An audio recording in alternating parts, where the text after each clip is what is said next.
What's up, everybody? It's Wednesday, May 5th, and I'm back today with another trade recap. I didn't make a trade recap yesterday just because I wasn't really feeling that great. It wasn't a profitable day, but it wasn't a big loss either. I took a trade on SPY. It was a put, and it went well, and then I just wiped out my profits doing other little silly trades afterwards, and I broke even for the day. So I just didn't bother making a recap because it was an okay day. It was whatever. But today I'm making a recap just to showcase the two trades that I took. One win, one loss. One was on Tesla, the other one was on SPY. And I'm gonna obviously explain my plan and why I entered the trade, and just how it went and everything, and why I made the decisions that I made. So yeah, with that being said, let's get into the recap.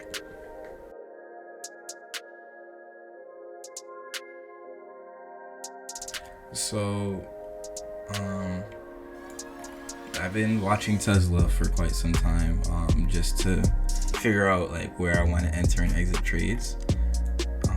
And yesterday, obviously, Tesla sold off. You can see that this is a descending resistance right here. So, and you could tell because you get a touch right here. You got a touch right here, and then you got another rejection right here. And what I said that I wanted to trade was, what I noticed yesterday after doing my analysis, just like, looking for trades, and I saw that Tesla, it got rejected, and then, there's an uptrending support coming, and it bounced on that support at the end of the day, and started doing well during the pre-market. And that support I found on the daily chart. It had one bounce right here, one bounce right here, and then yesterday it came down into that support again and bounced another time. So that's 3 touches. This is on the daily chart, so you can either consider it a key level or just a strong support. And I noticed that it bounced off of that support, and I wanted to make my play based off of that. Since I saw that support actually was held, I know that Tesla is definitely in a wedge pattern on the daily chart, and we're waiting for a breakout on either direction, because descending resistance, ascending support, when they converge into each other, that just makes a triangle pattern or a wedge pattern. And what I decided to do is I decided to take a trade within the range of that triangle pattern. So I'm not even trading the breakout. I'm just using the basic rules of support and resistance and making my plan based off of that. But so I saw that, the ascending support was held by the end of the day on Tesla, and it actually came up and had a slight rally at the end of the day. I noticed that the pre-market continued to rally, and price was continuing to push upwards. That indicated to me that one of two things was gonna happen. It's either gonna continue up and it's gonna push up to the descending resistance up here, or it's going to get rejected by a little pivot point resistance and come back down to the descending to the ascending support, or it's just gonna trade within the range. Because typically I've seen when Tesla pushes up strong during pre-market and it has no news, it has no reason to be pushing up during pre-market like that. What it does is it sells off for the most part. So I saw, like I said earlier, that it started forming, it bounced off of that major support down here, this white line, and then I saw that the pre-market levels, it was holding this little ascending support again, and I'll redraw it just so you can see what I'm talking about. So I'm on the 15-minute chart right now. I could go down to the the 5-minute chart and it'll still hold true. I could go down to the 1 minute. So I'll do it on the 1 minute chart so you can see what I'm talking about. Actually, here, 5-minute chart will do. So I'm gonna zoom in, and what I noticed was, it bounced, and then there's another support. There's another ascending support because you have higher lows each and every time, and then that carried through all the way into the pre-market and into the next morning, or that next morning being today. So if I come down to the low right here, and then I take out my line tool, you can see that I'm able to get touches, and from here I'll make this right here, I'll make this purple so you can see it better. I'm able to get touches right here, here. That's 4 touches, and they're all going up and having higher lows. So that, that indicates that, price is moving up. And then it eventually broke out of this little resistance right here, because you see it touched this level, rejected, came back down, higher low, touched and rejected, touched, and then it eventually broke out. And the support is still there, and just because this price moved away from it, the support is still there, and you can see that it came back down to it during the pre-market. So it pushed up, and then it came all the way back down, and then because the support was still there, it bounced right here, and then it came down right here again. So this obviously is very bullish to me, and it shows that there's bullish sentiment in Tesla. But what I wanted to see was for it to break down and break this trend, because I was short biased, or I was bearish on the stock. I was bearish on Tesla only because it's down from its high. I'm back on the daily chart because the time frame that you're in really matters when you're trading. And the higher the time frame, the more weight the analysis has on the actual movement of the stock. So if I were on the monthly chart and I found some levels on the monthly chart, they're even more important than levels I find on the daily chart. And it gets less and less important as you go down.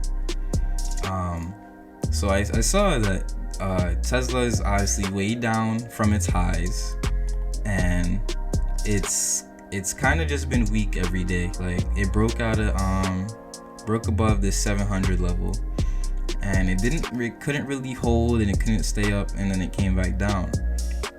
But because the support was there, it had that strong bounce that one day, but it still got rejected by this daily level right here.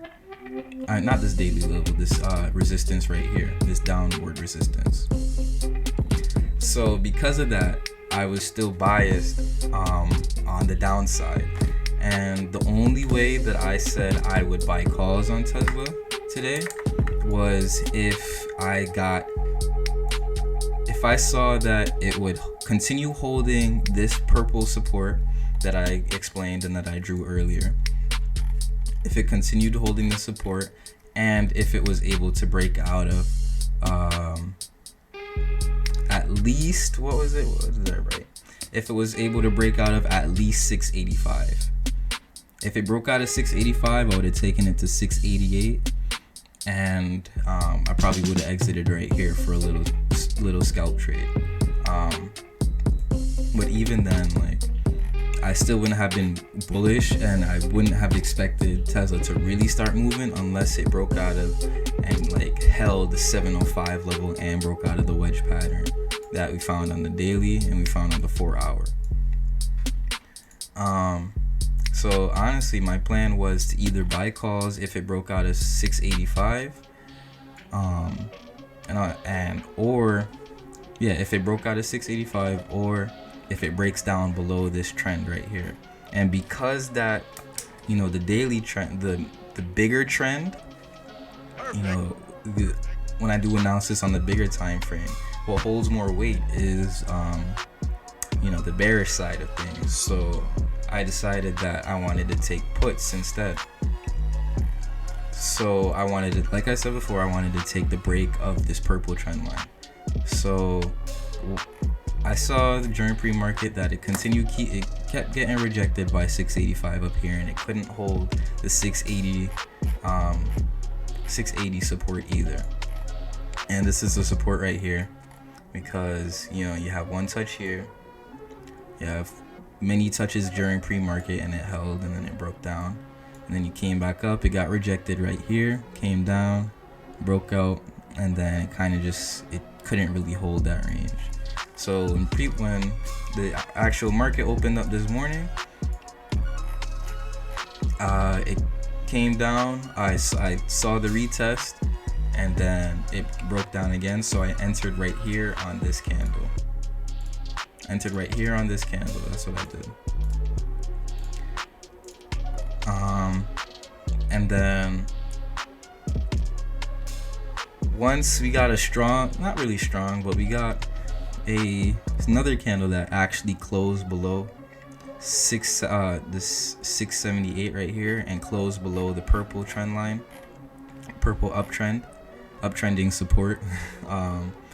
It flushed down, but I wanted to take Tesla all the way down to the next to the next support. So I held through this pullback, even though it was like super nerve-wracking, honestly. But I held through the pullback because it never was able to close above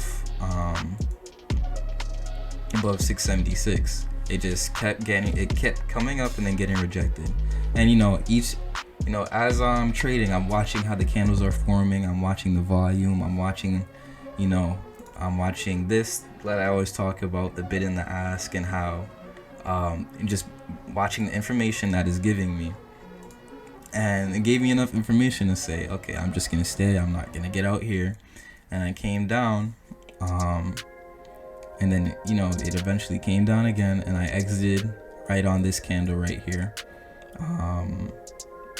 while the volume was still high and while it was still coming down.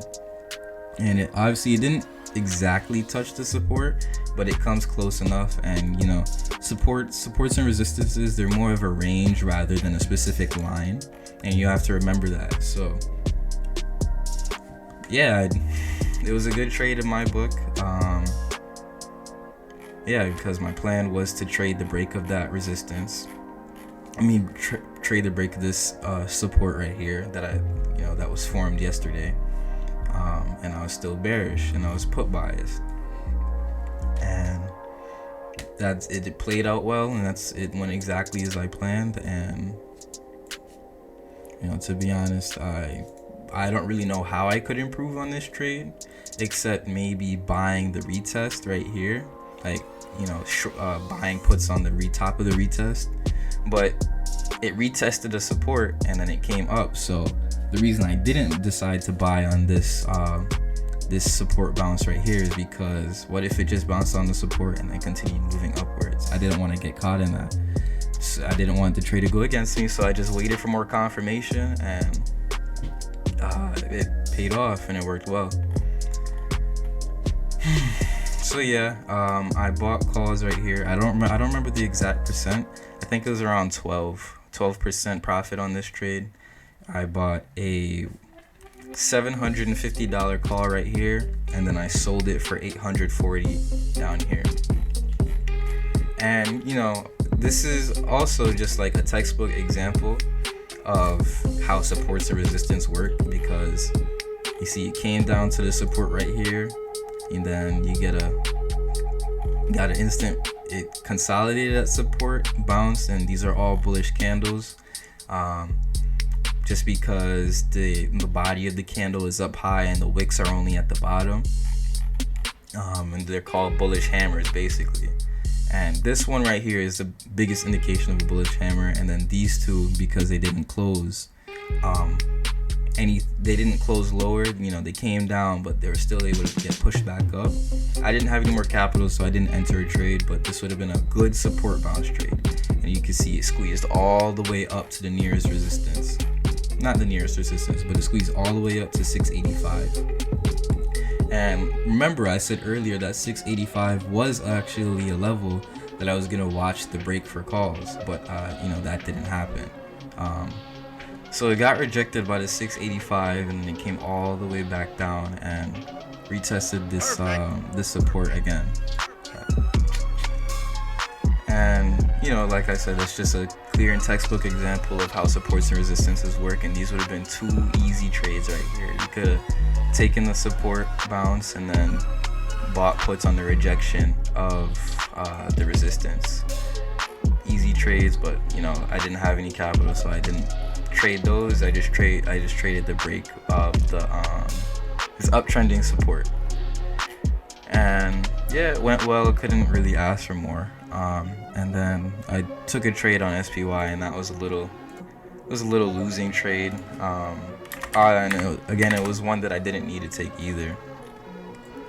Just like Tesla, I was put biased on this one, and it would have worked out, but just because of this large bullish engulfing candle right here, I just decided to get out because the support at 416.80 was holding, and it just didn't make sense for me to stay in the trade. So I got out. It was a negative 10%. But it was just one small contract because I was trading with leftover money. You can see, like, I was right, but if I had just waited for more confirmation, or it was just a losing trade, and there's nothing I could have did about it.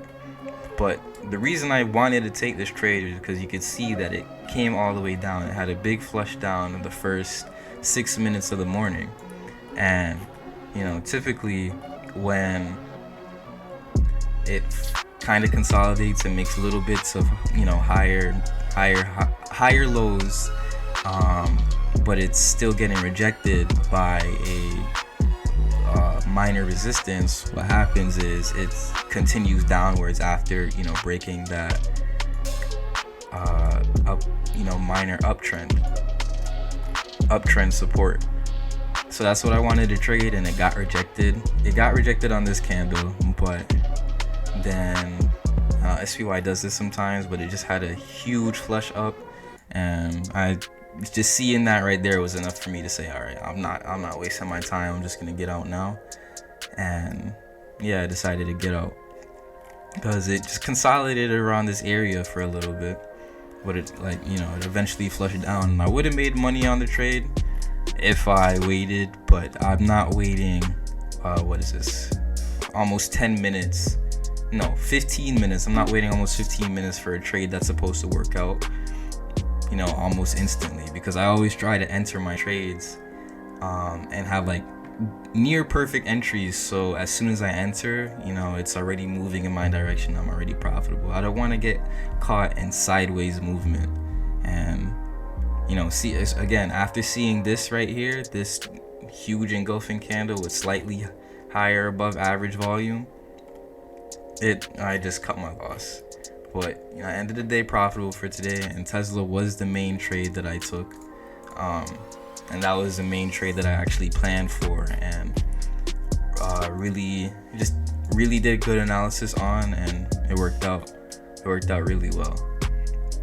And I'm just gonna continue trying to just do that every single day, focusing on, instead of a bigger watch list like I used to, just focus on like 2 to 3 stocks that I think have the highest potential to make me money. And have really in-depth plans as to what I'm gonna do based off of the price action that I see, and just act accordingly. And today, even though I was nervous and I was anxious while taking these trades, they worked out well, and I was able to make profit on a quick quick 7-minute move. And all it really takes is 1 to 2 good trades, and you're done for the day. And I took one trade, and I basically made my profit goal for the day. And yeah, that's how it should always be. Thanks for watching. I hope you enjoyed, and I hope you're able to learn something. And I'll see you in the next video. Hi everybody, it's Dream Trades. Thanks for watching my video. you enjoyed the content and you were able to learn, like, and subscribe, so I can continue making content related to trading and stocks and options. And yeah, so that's it, and I'll see you in the next video.